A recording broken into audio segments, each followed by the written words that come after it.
Hello and welcome to Ag PhD. I'm Darren Hefty. And I'm Brian Hefty. Thanks for joining us today. Over the last few years, we have seen strip tillage become much more popular, but a lot of people want to do it in the spring instead of the fall. We're going to talk today about the top tips for you if you want to do strip till in the spring. I'm going to turn to something other than row crop production. I'm going to talk about pasture and rangeland and talk about weed control. As we get into spring here and things start to warm up, we see a lot of those weeds that are perennials and biennials that we need to get under control. Now, we'll talk about what you can do on your farm.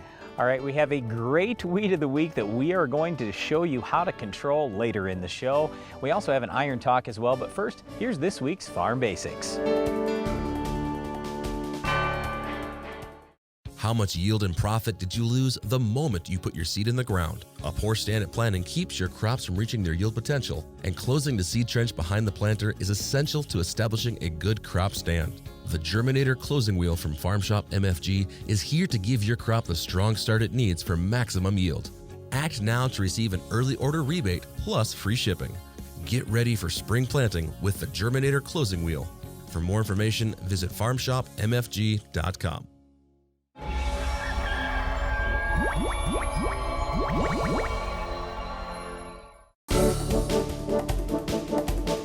During our Farm Basics time today, we're going to talk a little about roads. And the reason why we're talking about roads today is because farmers get a lot of the blame for bad roads around the country. And we want to talk today about why most of that is absolutely not true. When you look at roads and bridges around the country, you'll a lot of times see load limits. There'll be weight limits that you can have per axle or for total vehicle weight as you travel down those roads. Now, you may notice those signs often come up and go down.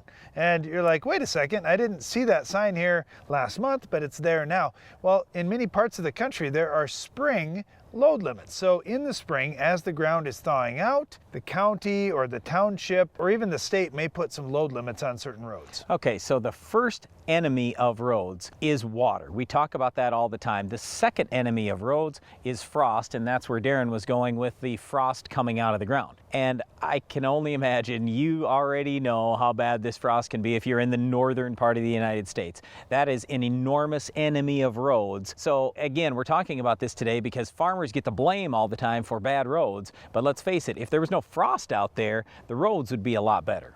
Well, they certainly would. And you think about this time of year, you'll see a lot of seed delivery trucks, for example, running right now before these load limits come on in certain areas because they know, hey, I've got a heavy truck, I have seed that has to get to the farm. And yeah, in many cases, it may be a couple of months away or more before they're going to be planting that seed. But in the meantime, load limits come on and it limits some of the side roads that these trucks may want to come on to deliver product. All right, so frost is a big problem for roads, but what I always tell people is the number one enemy of roads is water. Water, when it's left to go wherever it wants to go, will cause tremendous issues with roads. And I just think about all the roads I drive every year. Almost any time there's a spot in a road that's bad, it's because of water in that area. So if, just for example, you take a look at a new interstate highway being built today, what they'll typically do is they'll run tile lines on both sides of the road to catch that water, keep the water table down, and take the water where they want it to go. Drop the water into a creek or a river, something like that, so it isn't just randomly seeping below the road. And I bring this up all the time to townships, to counties, even to state highway departments to say, look, you need to promote tiling with your farmers, especially when the farmer wants to tile anywhere near your road. Because when the farmer tiles near your road, it lowers the water table there, it forces the water to go where you and the farmer both want it to go, and now your road's going to be in a lot better shape. You know, Brian, I think it's a hole in our educational system in the United States that we don't really talk about water movement below the ground. We just look at rivers and streams and lakes and oceans and this kind of thing.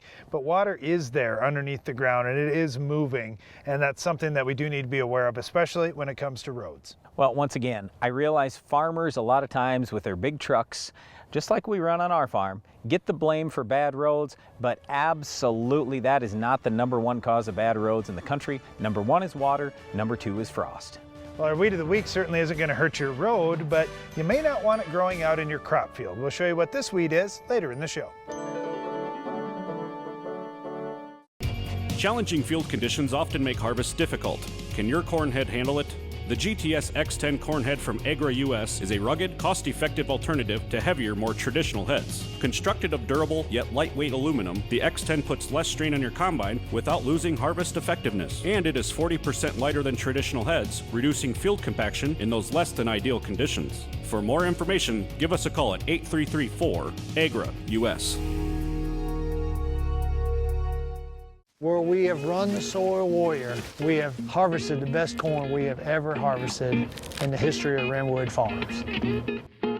Now, I'm kind of always wanting to push the envelope to see what else I can do to help enhance that emergence. Their ride is so much smoother. Their seed placement is even better. Where we had our best emergence and we've had our best yields was where we ran the Soil Warrior. We started utilizing the dual react system this year. You can adjust your speed and it automatically adjusts your sprayer tips. So you can slow down and you aren't building up huge droplets, or you can speed up and you're not throwing a mist that's drifting. Hypro, helping you spray better. This is a seed bag. This bag is made of craft paper with a cellophane liner and provides nothing for seed growth. This is a seed bed. It was prepared with Case IH soil management tools. It optimizes everything from nutrient access to water infiltration to create the perfect environment for early, uniform emergence. Get to know why your seedbed drives productivity at caseih.com/soil management. If you're looking to expand your farm's grain handling, you want everything to be fast and efficient. The Quick Belt from Norwood Sales is your all-around grain handling solution. Our conveyor-based system uses an 18-inch belt and a 10-inch tube, which minimizes seed damage while moving more than 10,000 bushels an hour. That's fast enough to fill a semi in 6 minutes. Plus, our hood is designed to gently direct the flow of grain straight down, keeping your crop in condition. Keep your grain and your farm moving with the Quick Belt from Norwood Sales. With spring coming up, it's great to see green grass, especially out in your pastures. But here's the problem. You're going to have weeds. How will you control those weeds? That's what we want to talk about today.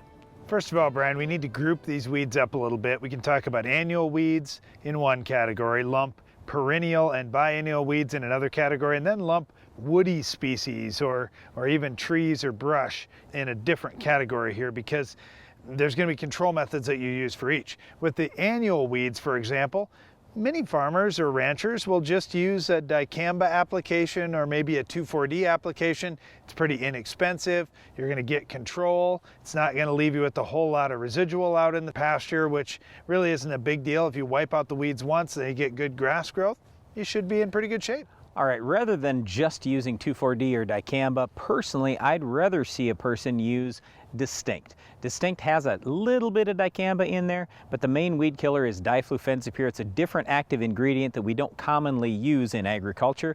So you've got two active ingredients. It's going to be superior to 2,4-D and to dicamba in terms of weed control, and it's really not very expensive. Unless the pasture has been newly seeded or it was overgrazed in recent years, we don't have a lot of annual weed pressure.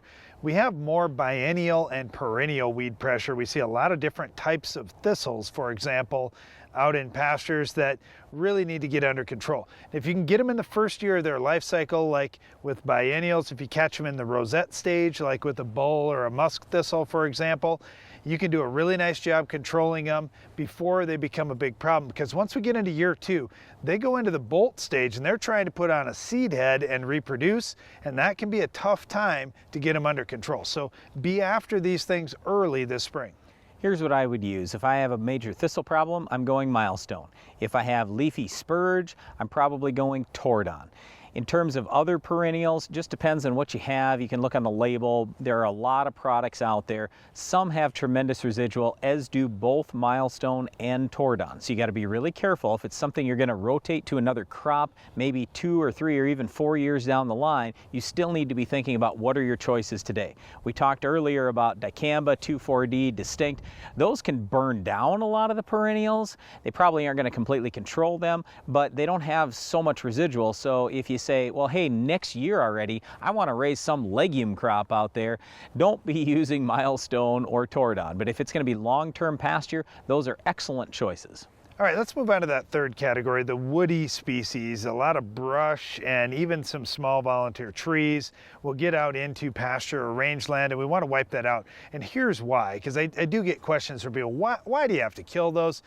Because they use a lot of moisture and they use a lot of nutrients, and we have less grass growth around them.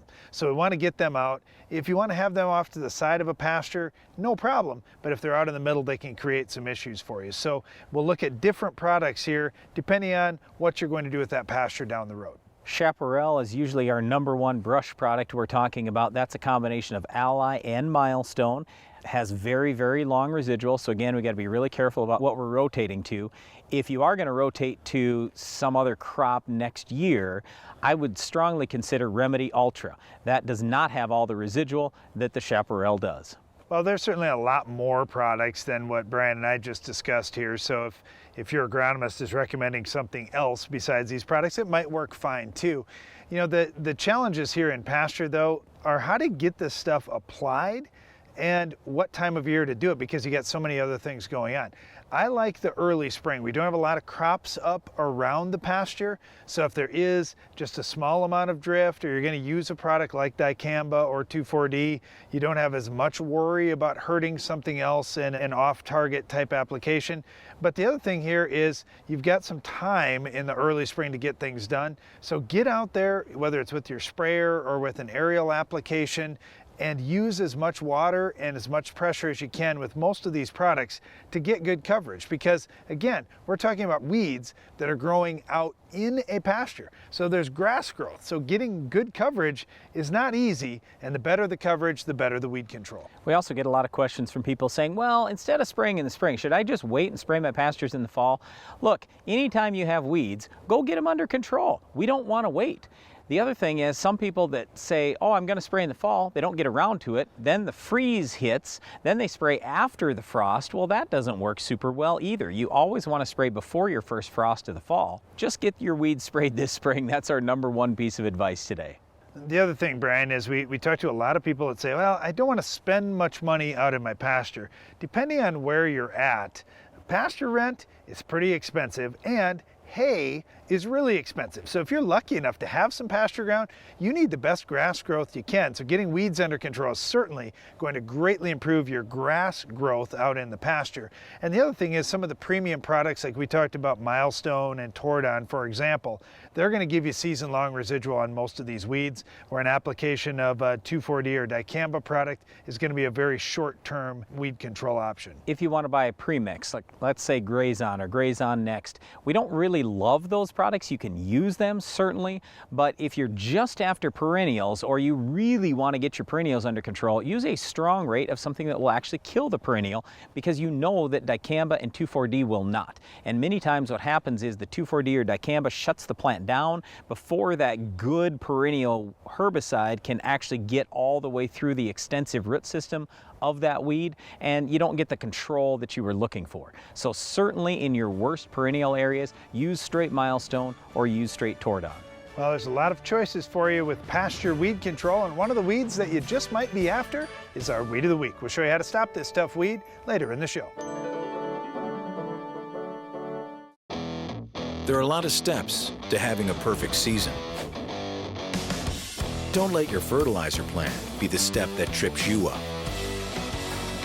No matter when you apply fertilizer, no matter how, AgroLiquid has the experts and the products that'll help you move closer to your target and hit the bullseye.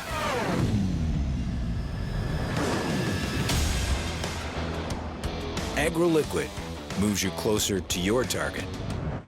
How much does your crop residue cost you? Over time, residue accumulates in your fields, building excess carbon levels and tying up your plant-available nitrogen. Residue also traps P, K, and micros, and can take years to naturally become available to your crops. This is because soil lacks the diverse microbial life needed to break it all down. With Decomp, you can naturally restore life to your soil and allow the release of valuable crop fertility. Learn more about Decomp at eggbio.solutions.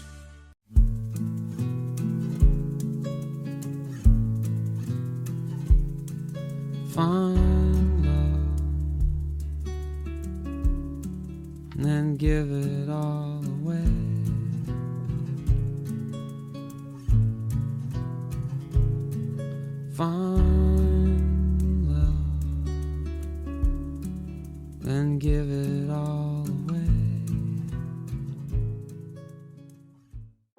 It's no secret that Mother Nature doesn't always cooperate with your schedule. Field conditions in recent years kept many from timely planting and fertilizing, and when you can't get your fertilizer applied, you lose thousands of dollars in yield potential. If you need flexibility in your fertility application timing, you need a drop tube system from C&R Supply. C&R drop tubes allow you to apply liquid nitrogen in season and place it exactly where your crop needs it.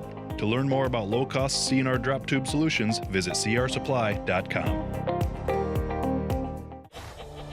More choices, more money. With Bayer Plus Rewards, you choose from our broad portfolio of high-performance products. Earn more money on the eligible products that are right for your farm. And use our new portal to see your purchases, track your rewards, and decide how you want to use them. Visit mybayerplus.com to sign in and start earning. That's the advantage of more control in your hands. That's the plus. There are many reasons we like strip tillage. You can place fertilizer deep, the row warms up a little more quickly, you have left plenty of residue in between the rows. Strip till's awesome, but the thing is, for a lot of people, they can't get this work done in the fall. So should you do spring strip till, and if so, how do you make that work? I'll just tell you right now, yes, you can certainly do spring strip till, but we want to talk about how it varies, how it's different from fall, and our top tips for success. No suspense there, Brian. Can you do this? Well, yes, you can. You just gave away the answer right away. Of course you can do spring strip till, but it is different than in the fall. In the fall, a lot of times we'll see growers using a shank, and we'll use a shank in the fall on our farm too, or the deep cog wheel that you can do with the Soil Warrior machine. In the spring, most people are just using coulters. They don't want to get deep and bring up wet soil. Yeah, that's really the whole thing. In the fall, you a lot of times have the opportunity to go deep and it's not super wet or cold down there. But in the spring, you say, all right, by the time it is dry, let's call it 6, 8, 10 inches deep, you know what? I should have been planting a week or two earlier. It just simply doesn't work. So in the spring, we're usually talking about strip till going 2 to 4 inches deep, and that's about it. Now, here's a question too that we get. If you're using coulters, should I be putting fertilizer in one place or should I mix it throughout that zone? My thoughts on this have changed over the years, and it's been due to a lot of digging that I've done out in fields. I love spreading out the fertility in that strip till zone now, and the reason why is because of what I'm seeing with root growth. When you look at the root system in a 2x2 placement situation, for example, you see a lot of roots right around that 2x2 band, or if a grower was doing 2x2 fertilizer or 4x4 or whatever on each side of the row, you see a lot of growth there, but you don't see as much growth in the middle. When we saw that strip till zone on our farm and on many other farms that I've been on digging, we just see a pretty good root development all the way around. Now, I don't know if that's necessarily going to amount to lots more yield or just significantly better standability, but it sure looks impressive. The plants looked healthy and the growers are pretty happy that we're doing it. So it is something that I like, is spreading that fertility out in the strip till zone. So our number one piece of advice here is do not delay your planting. If you say, well, the ground is fit to plant, but it's not fit to strip till, that's not going to work. So you have to think about, how can I get that strip tillage done? And that's why we say you're going to want to shallow it up in the spring. 2 to 4 inches deep is about all the deeper you're going to run.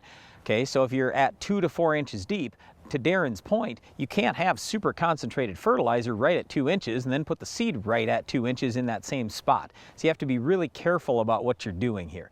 Also, you have to look at the type of berm that you are now building. In the fall, there's more time for things to happen between then and spring, but in the spring, you're going to plant maybe even later that same day or the very next day. So you don't want a whole bunch of air pockets. You just want to have a nice firm berm that you are building right in the middle there. Get it stirred up just a little bit. Try to break that residue down, clean that row off, make it a good seed bed for what you're going to plant into, because it's probably going to happen fairly soon. All right, here's the other thing that goes along with that, doing it in the spring versus in the fall. Now it's even more critical that you hit that zone with your planter just perfectly. You don't want to miss the zone and get off into where you haven't done the tillage. I would say that with the fall applications too, that is important, but with the spring app, it's going to be soft versus firm really quickly, and that's going to change everything with your planter if you get off that zone. So make sure that you're really fussy. Whoever's running that strip till rig,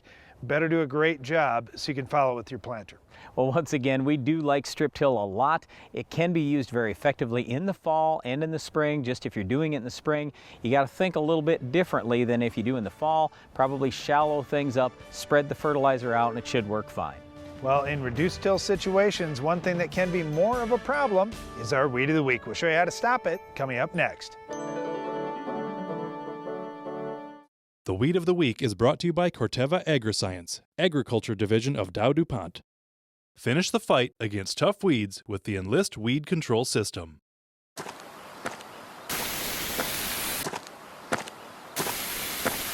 Weeds are tough, but we're tougher. With unrivaled weed control, reduced drift, and near zero volatility. So, who's tough now?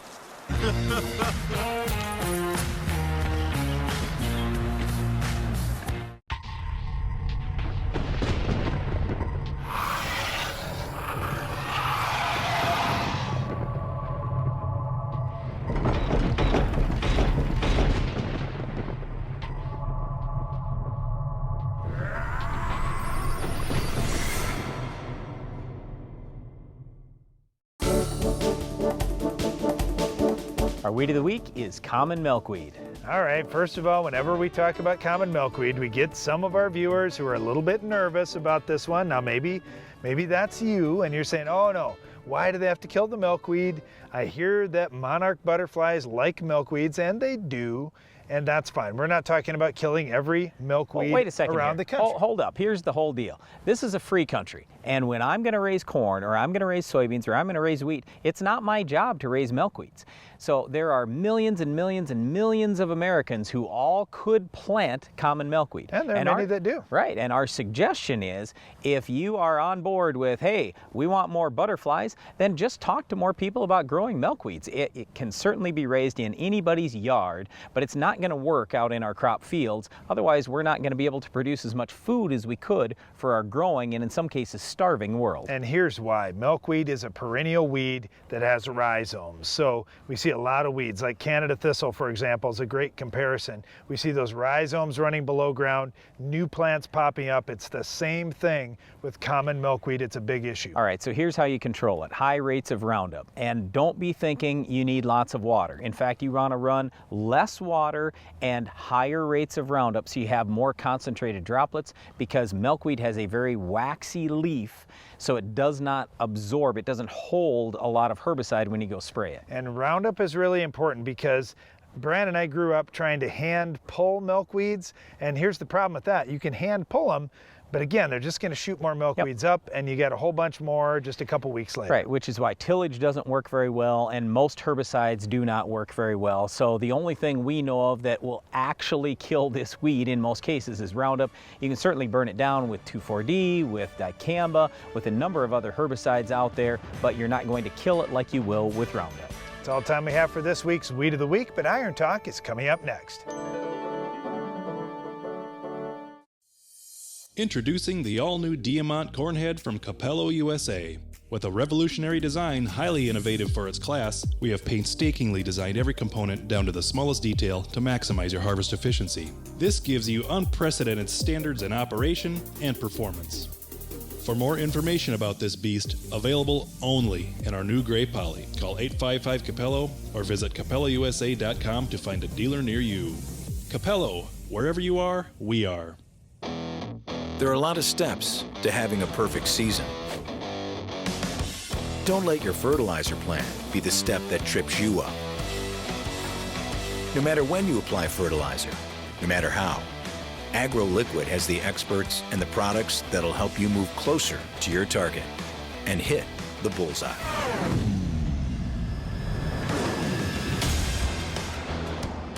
AgroLiquid moves you closer to your target. The Grain Depth Guard from Farm Shop MFG has helped farmers keep their bushels safe from spoilage and shrinkage loss in bins all across the country. And this low-cost solution just became even more affordable. Farm Shop MFG is offering a $100 factory rebate on all Grain Temp Guard bin monitoring systems. This offer is available for a limited time only, so take advantage of this program now to upgrade your bins and protect your crop investments. For more information, visit farmshopmfg.com. More choices, more money. With Bayer Plus Rewards, you choose from our broad portfolio of high-performance products. Earn more money on the eligible products that are right for your farm. And use our new portal to see your purchases, track your rewards, and decide how you want to use them. Visit mybayerplus.com to sign in and start earning. That's the advantage of more control in your hands. That's the plus. Challenging field conditions often make harvest difficult. Can your corn head handle it? The GTS X10 corn head from Agra US is a rugged, cost-effective alternative to heavier, more traditional heads. Constructed of durable yet lightweight aluminum, the X10 puts less strain on your combine without losing harvest effectiveness. And it is 40% lighter than traditional heads, reducing field compaction in those less than ideal conditions. For more information, give us a call at 8334-AGRA US. Iron Talk is brought to you by Case IH. This is a seed bag. This bag is made of craft paper with a cellophane liner and provides nothing for seed growth. This is a seed bed. It was prepared with Case IH soil management tools. It optimizes everything from nutrient access to water infiltration to create the perfect environment for early, uniform emergence. Get to know why your seed bed drives productivity at caseih.com/soil management.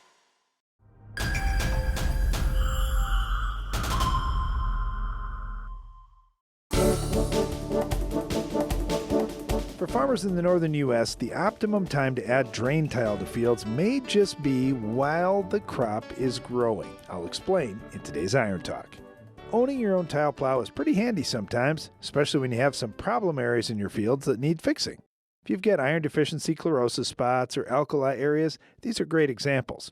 When you have an area where water sits on the soil surface for just a few extra days after a rain, you could be setting yourself up for a buildup of salts, carbonates and bicarbonates, and nitrates, as well as a high and rising soil pH. In most cases, improving the drainage will solve that problem for the long term. However, when are you going to get the work done? Post-harvest is the optimum time, but some years that window is pretty short before soils freeze up and the snow starts to fly. For those reasons and more, we've actually put a majority of our drain tile in fields during the crop season. Here's how we do it on our farm and why it may be worth considering on your farm too. Just like everyone else around us, we push to get the crop in as quickly as we can when conditions are fit, and right after we plant all the crops, we get started on tiling. First, we'll go into cornfields until the corn's about 12 inches tall. Then we'll switch over to soybean fields until they get a foot tall. After that, wheat harvest is just around the corner, and once that comes off, we can tile those areas as needed too. Now, we aren't doing any 15-foot pattern tile spacings in crop. In some cases, we may just get the mains in or limit our tiling to a problem area that drowned out. With 30-inch rows, our disturbance is minimal, and we've yet to see it show up as a negative on the yield map. As for harvesting in the fall, we've got the whole growing season, hopefully with some rain, for things to settle back down. But yes, we'll have to be careful in those areas with the combine. The benefits are awesome though. We get the tiling done sooner, and jumping into a hole to make a connection is a whole lot more fun when the weather's warm, and getting wet is actually not a negative.